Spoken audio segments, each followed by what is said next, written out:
ay may isang payak na bayan na kung tawagin ay Tugasan. Nagkalaunan itinawag na Matano.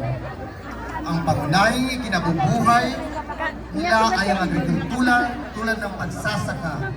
Ganoon ang karamihan sa mga naninirahan at namumuhay ng payak, mapayapa at may malakas na pananampalataya sa dakilang Allah. Sa isang maliwalas na umaga, habang ang mga nasasakupan ni Dato Olomudin ay abala sa gawing bukid, ay umalingaw ang isang tinig ng babaeng takot habang sumisigaw papalapit kay Dato Olomudin. Galit na nakasunod si Buyong sa likod ng batang babae. Nagkasagutan si Dato Olomudin at Buyong dahil sa tinamnan ng mga kasamahan ni Dato Olomudin ang lupa ni Buyong. At ayon kay Dato Olomudin, ang lupang iyon ay pamana pa sa kanya ng kanyang ninuno. Hindi paawat si Buyong.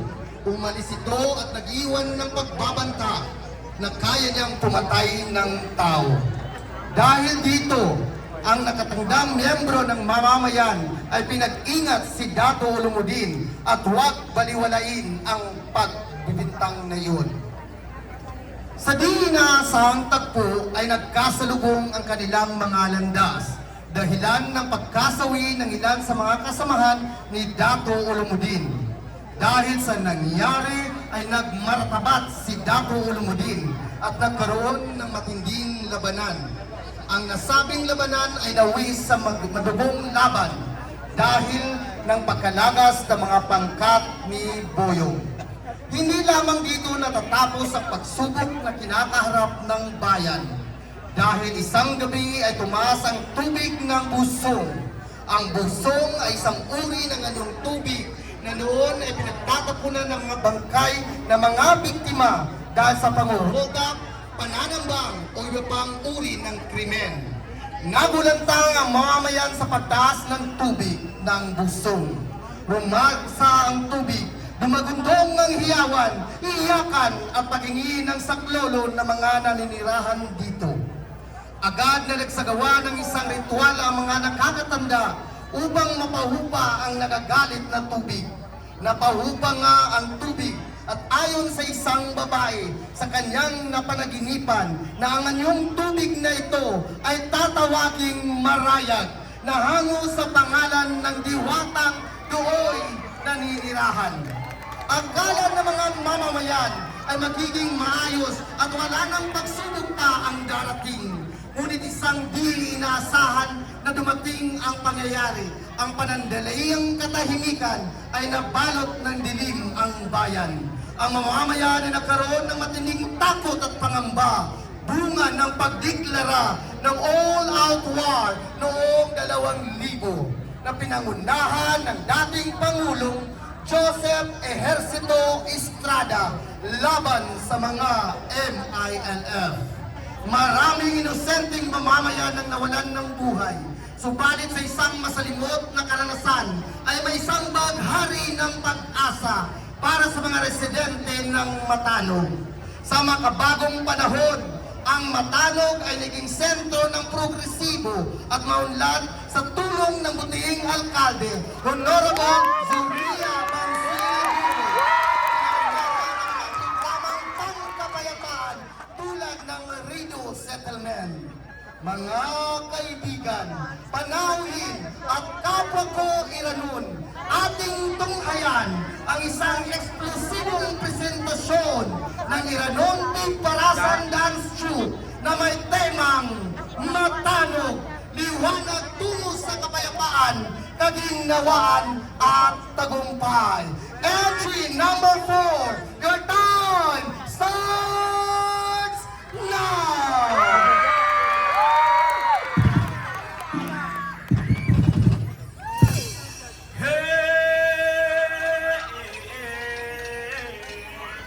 Assalamualaikum. Saguna magabi na may sumalapan sa Matanog.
Obat naman ang naluko berman. Handa punong kung ano.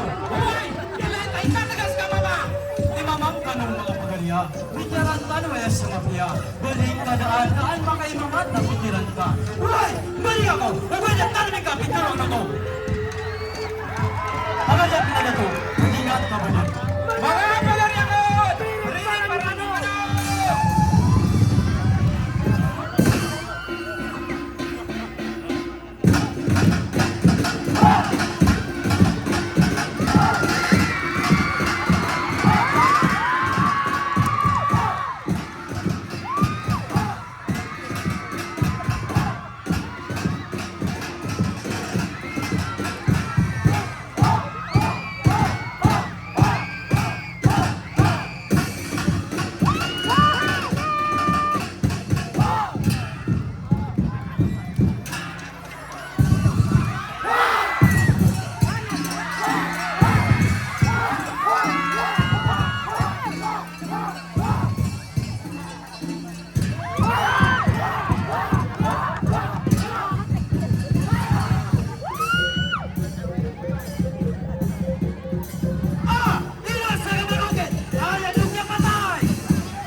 Ako, si Mayor Soria Sigla